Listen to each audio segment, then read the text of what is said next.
Good morning. Good morning. Happy Monday. It is time to rise and receive. I hope your Monday's off to a good start wherever you are in the world. Today, we're going to talk about unlearning stuckness or unlearning the struggle around stuckness. So if you're somebody who either feels stuck or this is something that you have struggled with in the past, maybe you feel inertia, maybe a lack of momentum, maybe you feel this desire to move forward and have progress or movement, but it kind of feels like there's energy going this way and energy pulling you back. We're going to talk about all of that. So I'm really excited to share with you today's card from the Receive card deck, which is Be an Invitation. Be an invitation. So if you're new to me, my name is Sonia Miller. I'm a speaker, coach, and best-selling author, and I am passionate about teaching people how to receive what they most want, their joyful fulfillment, by unlearning struggle. Because what I've learned over 20 plus years of coaching, and then more than that as a human being on this planet, is that while life has a little bit of struggle to it, it's a natural part of life, a lot of our struggle is learned. And it comes from, we can talk about it from different perspectives, but I really like to illuminate this idea of an over-reliance on a masculine model of power. So the masculine model of power is based in kind of the hunter metaphor. It's about thinking and action and planning and strategizing and pursuing and all of this, looking on the target on the horizon. And the feminine model of power is based in feeling, invitation, surrendering, experiencing, opening. Now, both are amazingly powerful, and yet in our culture and at this time in history on our planet, we have developed an over-reliance on the masculine model of power. So while it is awesome when you can actually have more ease by learning how to receive, what happens is we over-rely on the masculine, and that creates unnecessary struggle. So today we're going to talk about how to be an invitation. All right. And so again, if you are somebody who's feeling stuck or struggling in that feeling of inertia or lack of movement, then I think you'll enjoy today's card. So I invite you to sit back, let these words wash over you.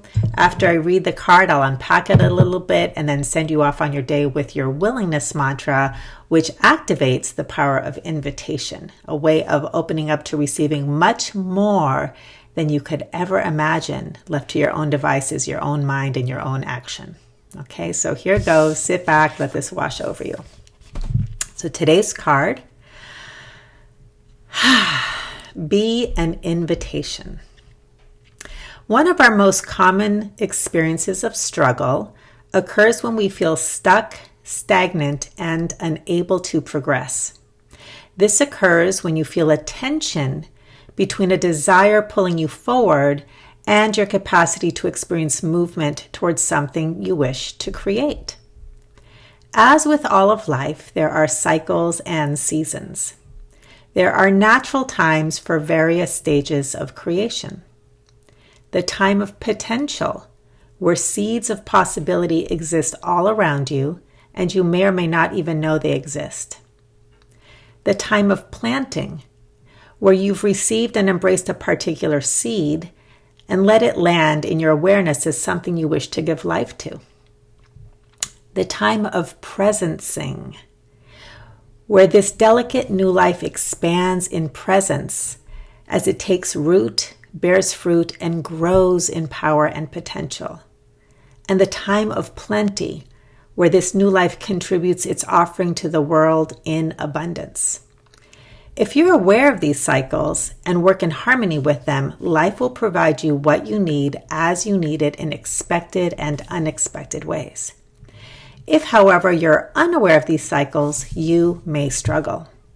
If you try to force something that isn't ready to be, you may struggle. And because beneath your impulse to force is your belief that you have a problem, you will struggle even more because your consciousness will perceive more problems. In other words, when things don't go your way, it'll be a problem. When you don't have an answer to your question, it's a problem. When you feel unmotivated, it's a problem. But problems only exist if you look for them and believe in them. If instead you practice shifting your awareness from seeing problems to seeing opportunities for invitation, you will begin to unlearn struggle. Your awareness is a space in which you receive. If you see your life through the lens of problems and wrongness, you'll receive an abundance of problems and wrongness. Yet if you become willing to see all that is right in your life, you'll become an invitation for the kindness, abundance, and joyful possibilities that are always right here, right now. Okay?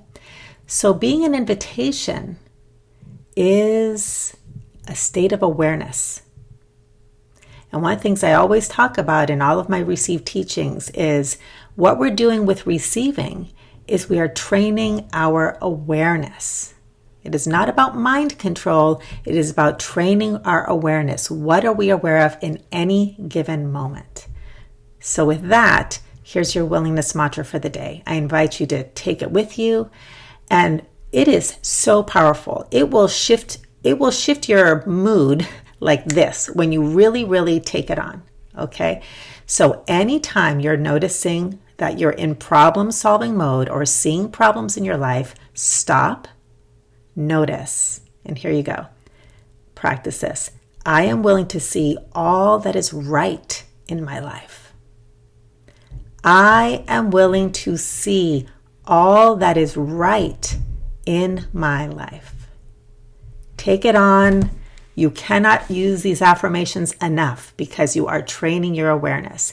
In the short term, what these mantras can do, these awareness affirmations can do, willingness affirmations, is you'll just start to feel better and better. I mean, you'll really be able to practice shifting your awareness and experience relief. And in the long term, there's a cumulative effect. And your awareness expands and you start to see life through the lens of, oh, what is good? What is here? What's available for me? It's always here, but we literally create our own blind spots based on where we're looking. Where your attention goes, the energy flows. Okay, so what I'd like to do is unpack this a little bit because especially given what we're living through right now on our planet, this is more important than ever. So I have two things to talk about today. The first thing is this. In all times of history, the history of this planet, there have always been those who thrive. They don't just survive, they thrive. Yes, there are those who suffer, but there are always those who thrive. Now, you have an opportunity to be among those who thrive. And this is not a selfish thing. A very important aspect of receiving the kindness of life is noticing where we have judgments and where we assume this lens of victimhood. Okay? Because when some people thrive, when other people are suffering, what we do that feeds into our own struggle and those of others is we will judge them. We will name them and label. We'll say people are exploiting, they're all kinds of judgments and shaming that we have learned around abundance. I mean, we have internalized all these sorts of ways that we cannot receive abundance. We do it to ourselves and then we do it to others. But one of the most generous things you can do, one of the greatest contributions you can make is to thrive, okay? Because as you receive your own fulfillment, you are overflowing. And I always say receiving is one of the most generous things you can do. If you look at any time in history, the Depression, all times, war times, horrible things that have happened on this planet, there are always those who thrive. So that is the first thing I wanted to say is you can be among those who thrive. It is one of the greatest gifts you can give to those that you love and those around you. Because believe me, if you are suffering, then what happens is we get into survival mode and then all we can do is become takers and we have nothing to give. So learning how to receive, learning how to be an invitation to the kindness of life, which is always right here, right now, is one of the best things you can do. Which leads me to the second thing I wanted to say.